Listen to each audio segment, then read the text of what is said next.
Hello, this is Matt on the Moon Lambeau channel. Former SEC Chair Jay Clayton and current SEC Supreme Leader and Dictator Kim Jong-Gary, they had a little fireside chat today. Can you believe it? Two of our very most favoritist humans on the entire planet just getting together and having a little talky talk about crypto and such.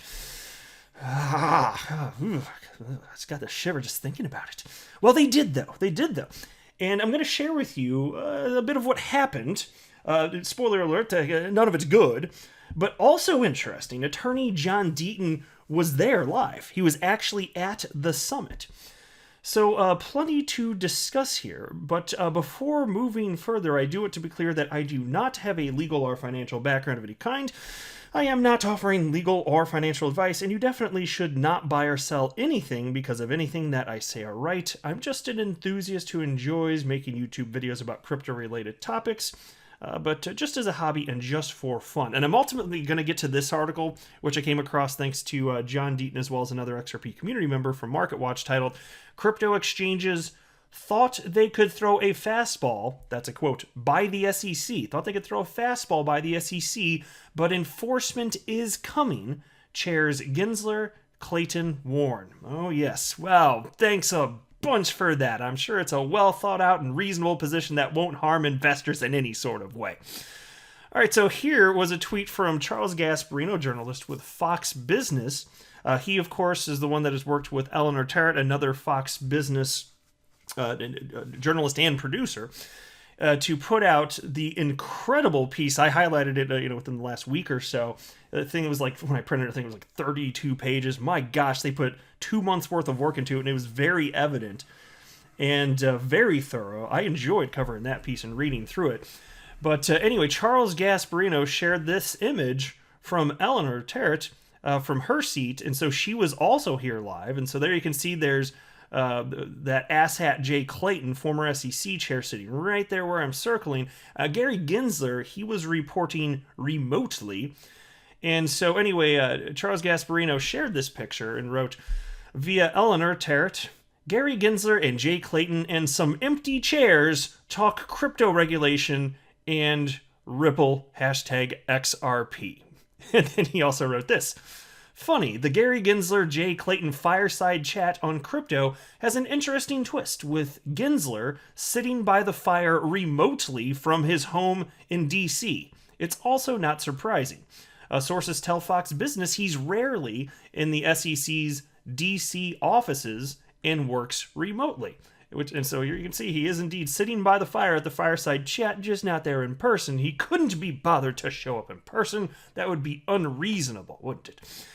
And so check this out too. Now you'll find this interesting. Eleanor, she actually caught up to Jay Clayton and was able to ask what he thought about the piece that she wrote with Charles Gasparino. So here's her tweet. "I managed to catch Jay Clayton as he was rushing out the door after his virtual interview with Gary Gensler. I asked him what he thought of Charles Gasparino's and my opus, and he said, quote, 'It was long. You did a lot of research.'" Which is another way of saying, "I freaking hated it, go to hell." That's exactly what he was actually thinking, because they just uncovered the truth. And mind you, they came in as unbiased. They did both of them, fantastic job just reporting the truth, not actually taking a firm position on either side, but just the fact that the facts got out is enough, obviously, to make them not so happy with her. And so you can see, if you're looking at the screen, the way she wrote it, this is the quote from "It was," and then in parentheses, she wrote, "thought for a second," close parentheses, "long. You did a lot of research." Yeah. And he never would have guessed that this much research would have been done and uncovered and publicly reported the world over. Here's another one from Eleanor. She wrote, "Just caught up with the great John Deaton at the Daycom Summit. He summed up his takeaway from the conversation between Jay Clayton and Gary Gensler with one statement." And here's the quote that she shared. "The crypto space should be very worried. Regulation by enforcement is here to stay." Which isn't that the rallying cry that we've been putting out? John Deaton sure as hell has been putting out for almost an entire year at this point. I think people are waking up at this point in the crypto space, but he was right from day one, for damn sure. This is funny, and this is how I knew something was going to happen. I was wondering if it was going to be John Deaton. Charles Gasparino yesterday tweeted out, "My sources tell me that a prominent member of the XRP community will be showing up to Gary Gensler and Jay Clayton's Fireside chat tomorrow. Should be interesting." Doesn't look like there were any fireworks, but John Deaton, obviously being a respectable adult, he did tweet out the following. He can see here's his little actual name badge from the Daycom Summit from just earlier today. And he wrote, "Hoping to respectfully ask for a meeting in an effort to get innocent XRP holders out of the litigation crosshairs." And so to my knowledge, as far as I know anyway, I don't think he was able to ask anything or actually speak with Jay Clayton or get Gary Gensler's attention. But either way, glad to have him there and reporting on what actually happened. Here's a quote from Gary Gensler that John Deaton shared. He simply wrote, "Stablecoins are poker chips at the casino." And it's scary that this guy, Gensler, is at the head of the organization that's attempting to wholly regulate the crypto space, at least as it pertains to the United States, and he just doesn't know what the hell he's talking about. Poker chips at a casino? My gosh, what you can do with a poker chip at a casino versus what you can do with a stable coin is not the same thing. I seriously think that he doesn't understand how, in a positive way, stable coins impact liquidity and the global flows of money. I don't think he actually gets that. Say what you will about regulation or this or that, if you think things need to be tightened up or there's not sufficient reporting regarding Tether, I'm not here to defend any of that stuff. They're not functionally the same damn thing. They don't serve remotely the same purpose, and he's pretending that they are the same thing. No, that's wrong, and it's scary that somebody thinks that is actually in charge of all of this. John Deaton also tweeted out, also, Gary Gensler asked Jay Clayton what he would do different, if anything, is his biggest regret in retrospect. Clayton didn't answer the question. Well, color me surprised, right? Jay Clayton ever being humble enough to admit he's done anything wrong in life ever? No, I don't think that's ever going to occur. Certainly not as it pertains to anything regarding him presiding over the SEC and tremendously harming investors and just trying to run crypto into the ground. I don't think he's going to admit anything about that. Then there was this from attorney John Deaton. He wrote, "Warning. The entire discussion portrayed the crypto space as criminal and those operating in good faith still defrauding investors. Gensler thinks bank apps are just facades for undigital settlements. He said there's already digital money, which is alarmingly false. Gary Gensler actually highlighted Bitcoin being used for ransomware. Do you know what a small percentage that is? Yet he highlights it as a major problem. We must connect to Congress and stop him. I have zero doubt the SEC will be filing enforcement actions against many others." Yeah, and so as far as the amount of transactions that are, in Bitcoin or crypto in general even, that are used for nefarious purposes, it's such a small percentage that for him to make this claim, he's either woefully ill-informed, or he's intentionally driving a narrative that he isn't true for his own benefit. Or is it both? What is it? What the hell's going on here? And as far as digital money, the part here, so technically you could say that we already have digital money in that even United States dollars, they're moving around digitally on a ledger. But to be clear, that is not the same thing as what's happening with cryptocurrencies, and it's not the same thing that any central bank digital currency would ever be. There are different attributes that come along with it. Even in the case of central bank digital currencies, you still have the same underlying monetary policy. But the things that you can do with it, reporting mechanisms, the ease of flow, taking out middlemen, actually there are benefits to be had. Of course, there's concerns that come along with it, because if there are oversteps, government will be government. But no, these are not the same. In cryptocurrencies, especially decentralized cryptocurrencies, utilizing distributed ledger technology, not the same thing. And so to equate the two, a little bit scary there as well. But again, Supreme Leader of the SEC, Kim Jong-Gary, either incredibly ill-informed or misleading intentionally. To be honest with you, I think it's the latter. I think he's just doing what is in his best interest. That's what it looks like to me. Because I just, in hearing everything that he said, even before taking over at the SEC, it seemed pretty clear to me, whatever, even if you disagree with him, he had done a fair bit of homework. He just has horrible positions, and he doesn't care about investor protections. That's what it seems like to me. He's harming people that invest in the crypto space, not protecting us. That's what it looks like to me. And not that they can't do things to protect, and not that they can't be responsible. They could. There's all sorts of, like, go after the scams, go after non-compliant ICOs like Ethereum. Fine, just do whatever you want to do. But it just, in a broad sense, you're not protecting investors, and you're reducing investment opportunity at a time when, the advent of crypto, like, this is a once in a species event here. And it's like Gary Gensler, if he has his way, it's like you wouldn't get to participate in that because nobody's compliant. That's the way that he looks at all this crap. And so John Deaton's crypto law, John Deaton, here, I'm on the right page. John Deaton's crypto law organization tweeted out the following: if you want Congress to step in and start writing the rules on crypto, connect to Congress now and tell your representatives right now. And then they shared the link. So I wanted to highlight this. I have mentioned this on the channel before, so I'll just be quick with it. But if you go to this website, crypto-law.us, and then if you look on the right, you click right here where it says connect to Congress.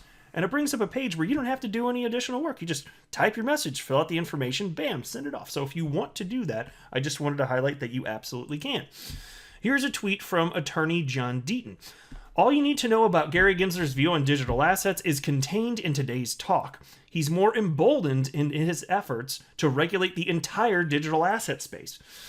He proudly referenced that enforcement actions are coming. He has actual contempt for the space. Yeah, I think he does. And while I do agree with that from John Deaton, more than that, I think he's like a selfish, terrible person that's just looking out for himself. I think that's even more of a driving factor. But yes, on top of that, it does seem he's got contempt for the space. Absolutely.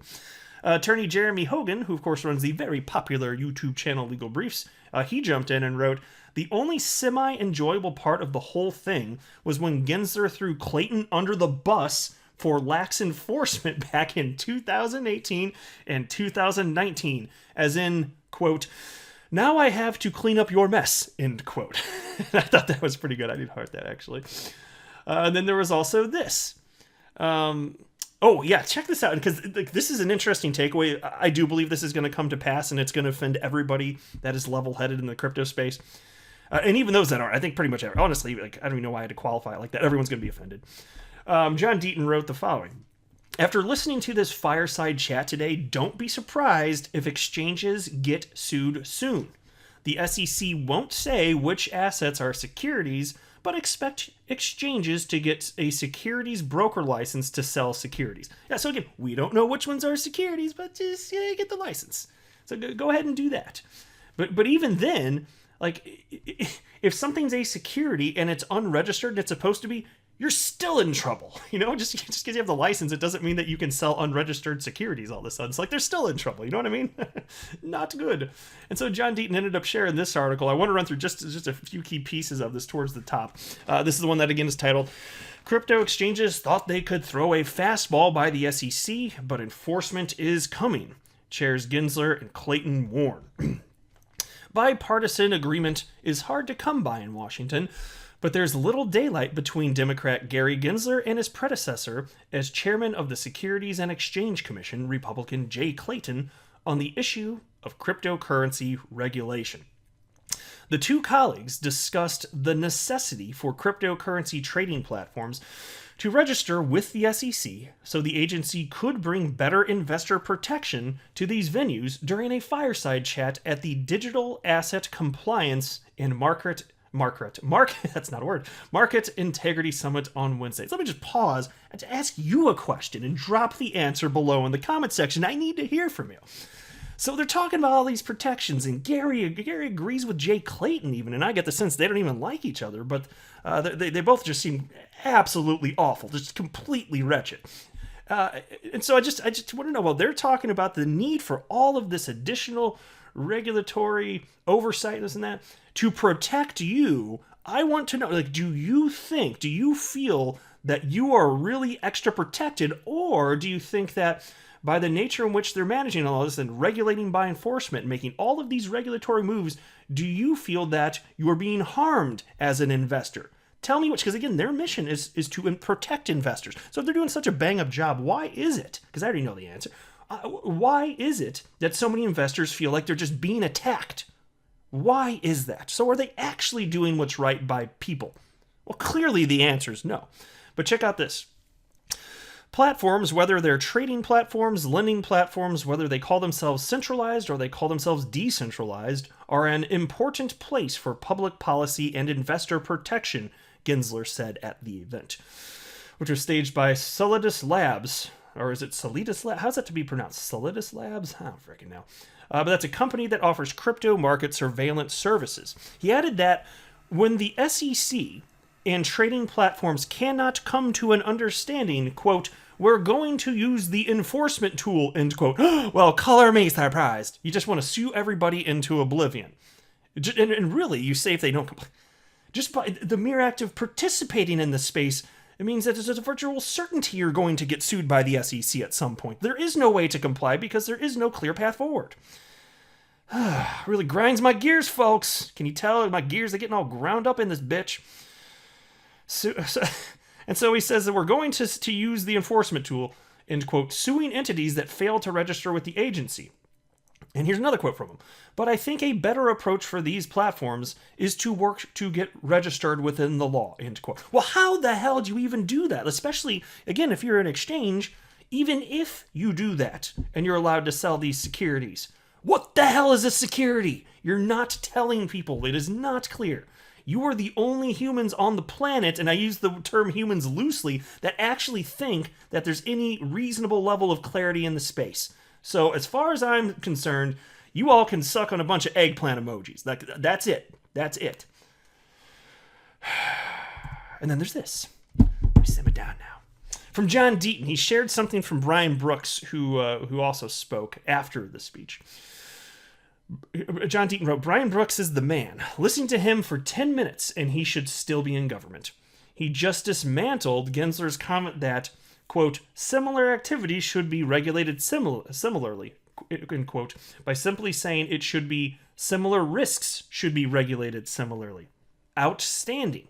Also, and then John Deaton wrote also, Chris Giancarlo, who is a former CFTC chair, wrote, and I think it's pretty clear that, again, not exactly in line with the asshat Jay Clayton and Supreme SEC dictator, Supreme Leader and Dictator at the SEC, Kim Jong-Gary. And so John Deaton wrote, also, Chris Giancarlo needs to be back in government. He just said how disappointed he is because the current attitude is, how do we keep the status quo? Yeah, ain't that the damn truth?